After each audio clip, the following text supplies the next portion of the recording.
पुण्यात पुन्हा हुंडाबळी। पिंपरी चिंचवडमध्ये 50,000साठी विवाहितेचा छळ। 22 वर्षीय तरुणीची लग्नाच्या 5 महिन्यातच आत्महत्या। गुन्हा दाखल होऊनही आरोपी मोकाटच।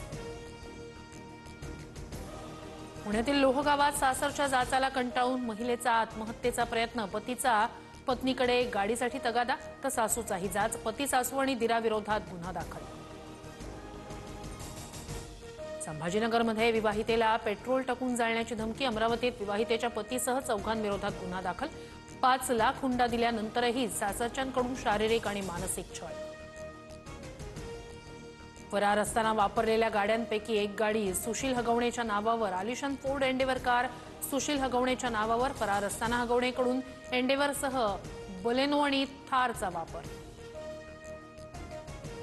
कसपटे कुटुंबाला धमकावल्याप्रकरणी निलेश चव्हाण विरोधात लुकआउट नोटीस जारी। वैष्णवी हगवणेच्या बाळाच्या सुरक्षेला धोका निर्माण केल्यानंही निलेशवर गुन्हा दाखल।